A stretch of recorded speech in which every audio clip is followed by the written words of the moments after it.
The 1960s. It was the era of civil rights, the Vietnam War, Woodstock, and, based on one's inclination to believe or refute conspiracy theories, Neil Armstrong's footprint on the moon. Movies like 2001: A Space Odyssey and The Graduate spoke to these audiences more than all singing, all dancing Technicolor spectacles had in the 1950s.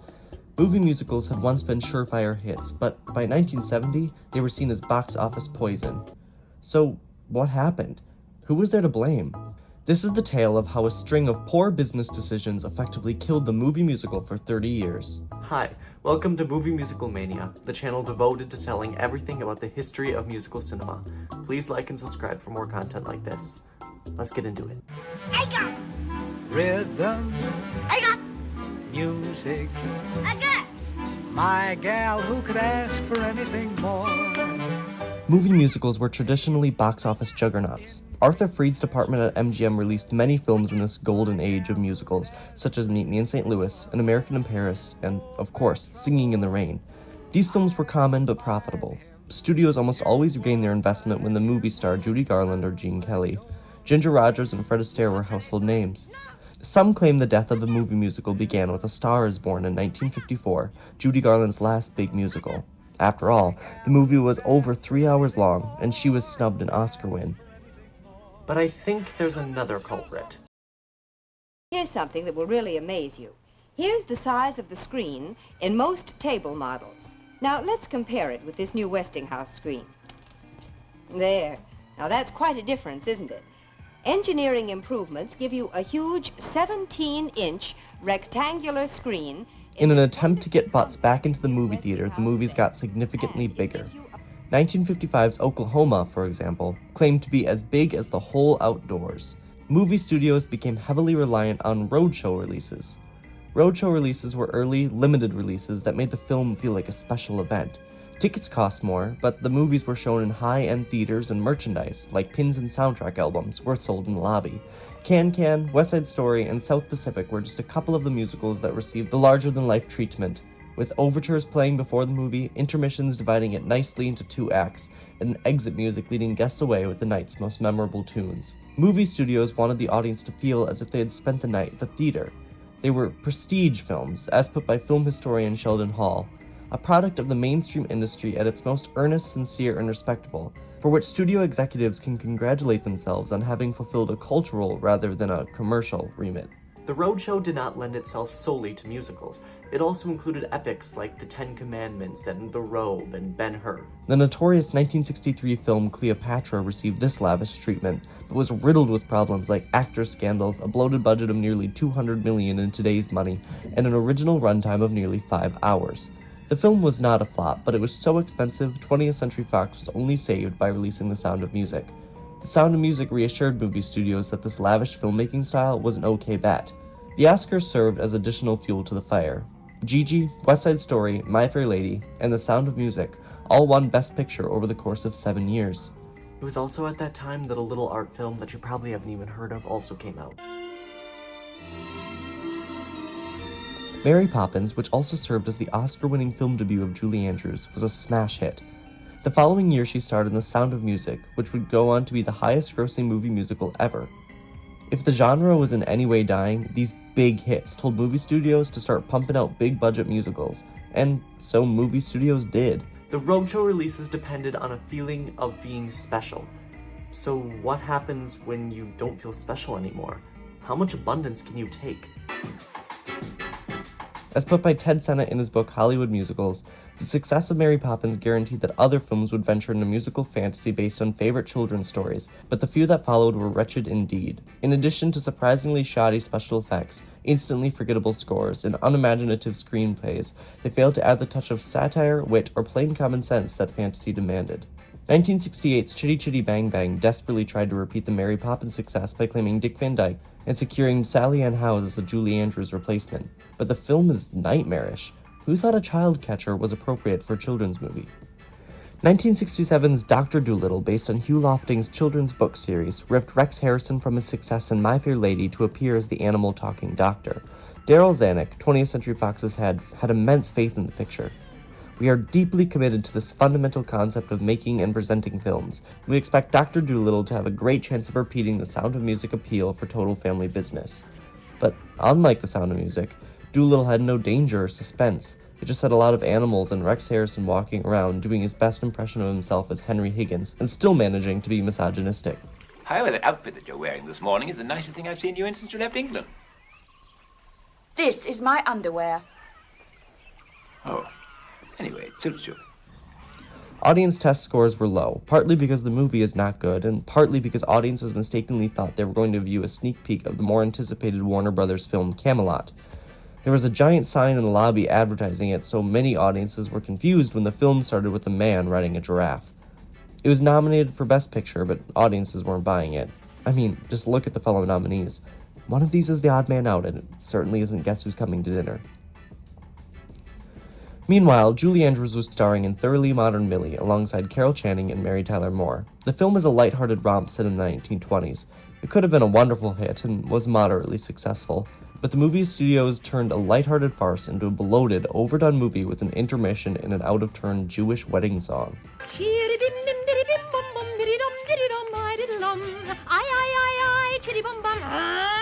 Julie Andrews, a surefire star, began to even sink at the box office. 1968's Star, a biography of Gertrude Lawrence, experienced many edits and changes during production and during its initial release. The final product is confused and overproduced.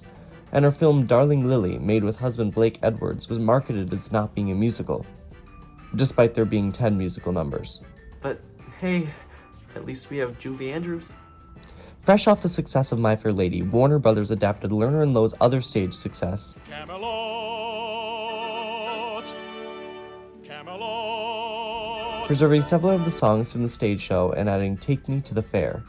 Joshua Logan was chosen as the director, a mistake given his cumbersome and misguided adaptation of South Pacific 6 years prior. The movie is notoriously rough. Richard Harris lobbied so hard for the role of King Arthur that the studio probably gave it to him out of pity, and instead of hiring Julie Andrews from the Broadway production, Vanessa Redgrave was chosen as Queen Guinevere. Fortunately for moviegoers, neither of them could hold a tune. The production grew out of control, probably because of Warner's need for an entire castle to be built on the back lot, measuring 400 by 300 feet, and Richard Harris's habit of smuggling bottles of booze into porta potties. The film was far from a success. The same year, Oliver, a musical adaptation of Charles Dickens' novel Oliver Twist, won Best Picture, except everyone hated it. The other Best Picture nominees, The Lion in Winter, Rachel, and Romeo and Juliet, were nothing like the childish and tacky Oliver. The movie's win was an obvious attempt by the Academy to keep these films alive. Now, not all musicals during this time were complete flops. 1968's Funny Girl was a success by all means, launching Barbra Streisand into fame and winning Best Actress, making history since she shared the award with Katharine Hepburn.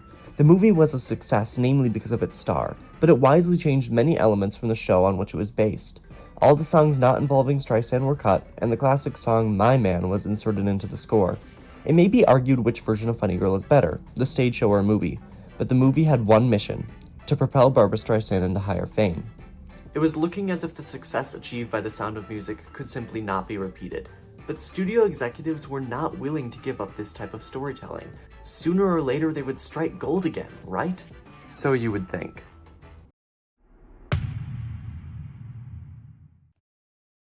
But then came 1969, a disastrous year for the genre.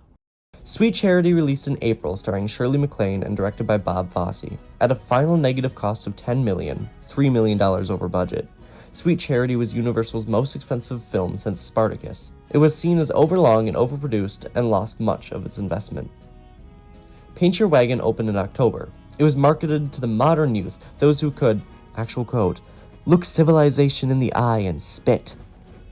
Logan, the director, noted that it was an important picture, until everyone saw it. Clint Eastwood and the cast couldn't sing or dance. The movie was embarrassed to be a musical. And then there was the final nail in the coffin.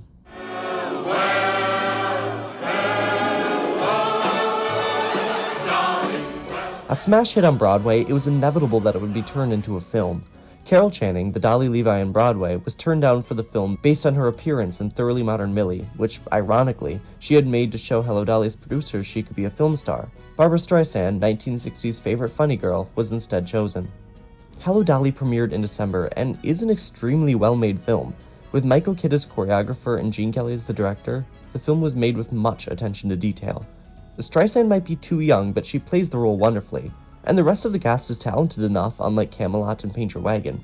The script is, by all accounts, a fair adaptation of the stage show. It's by Ernest Lehman, who wrote the screenplay for The King and I and West Side Story and The Sound of Music. The problems lie in the production values.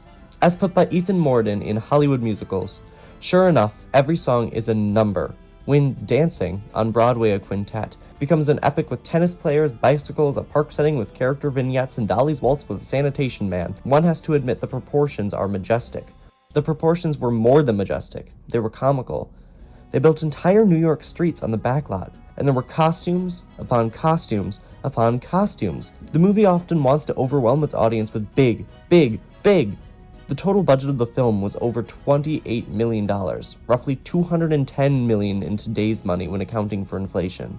There was no way that 20th Century Fox could recoup that investment. While the film is spectacular, it was an expensive flop. It lost $16 million in the box office. The combined loss for 20th Century Fox for their big investments, Star, Dr. Dolittle, and Hello Dolly, as well as some other films, totaled $70 million. Desperate for cash, Fox fired executives and held an auction for movie props that netted in $364,000. It is wrong to blame Hello Dolly solely with the death of the movie musical, since many failures led to that moment, but it was seen as a last hope, and after that, no one wanted to touch a musical. The same year Hello Dolly was released, We Put a Man on the Moon, the Beatles released Abbey Road, and Stonewall Heaven. Audiences no longer wanted to see characters on a screen that were singing about putting on your Sunday clothes when there was real problems happening in real time. The medium had effectively been killed. So, was it gone for good?